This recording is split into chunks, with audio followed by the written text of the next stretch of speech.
daawadayaasha barnaamijka ka qayb qaadanaya oo codadka inoo soo diray markaan balaan ku laabano qayb kale inaan isku dayno ilaa 2 qof inaan markaan soo dayno codadkooda magacaygu waa Jaamac Ali Same waxaan ka mid ahay taageerayaasha kooxda Manchester United oo taageera waxaan joogaa caasimadda Soomaaliya Muqdisho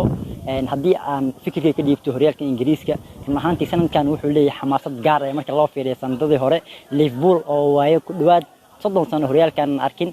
u moodaa sanadkan inay ka bixi doonto abaarta horyaalka ay qaadi doonto haddii ay soo noqdo kooxda Manchester United waxaan moodaa inay ka taalo waxaan jecelnahay sanad soo socda inaan soo dhisno baleyno cusub isbedel aan la imaano laakiin waxaan aad u dhaleelayaa macalinka cusub ee kooxda Ole oo aan lahayn qabiirnimo macallimo iyo hogaamin macallimo maxaa yeelay waxa arkaysaa asoo mar walba la imaanay isbedel cusub hal leh abotos uu ku soo galeynin waxaan moodaa ilaa haddana wuxuu ka madax adeegayaa inuu soo saxiixdo ciyaaryahanno cusub oo soo iibsado kooxda uu keeno wuxuuna rabaa inuu aamino da'yarta laakiin horyaalkan da'yar wax kama qaadayaan waxa loo baahan yahay dad magac leh tayo leh oo quality in la keeno waxaan jeclaan lahaa sanad dambe inuu la soo wareego ciyaariyaha aad u badan oo fiican oo qurux badan oo quality leh hadduu se keenin inuu koox iskaga taga asxaabta BBC-dan waxaan weydiin lahaa martida barnaamijka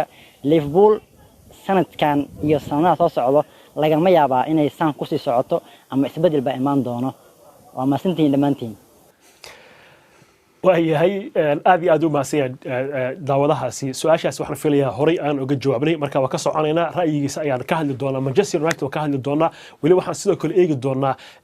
Ole Gunnar Solskjaer ma yahay nin ku haboon oo kabihiisa Alex Ferguson gashan kara Old Trafford gurigii loo bixiyay tiyaatarka riyooyinka ma yahay nin sii hayn kara waa ka hadli doonaa Arteta Arsenal waa goorno ka hadli doonaa laakiin waxaan jeclahay mar kale ku laabto daawadayaasha mid kale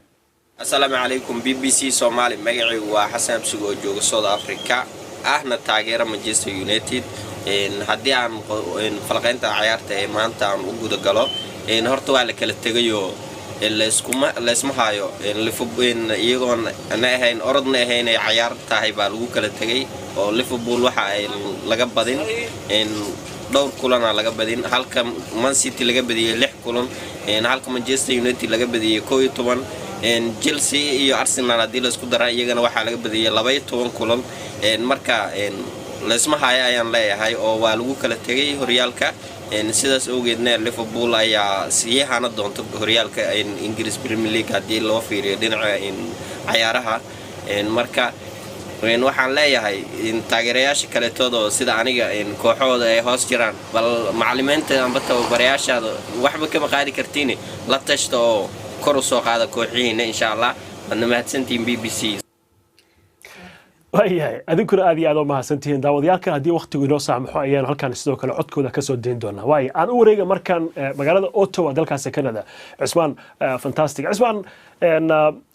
daawadayaasha qaarkood waxay ka hadlayeen Manchester United oo kale marka Manchester United ay ka hadalno Manchester United waxa moodaa in kooxihii waaweynaa marka laga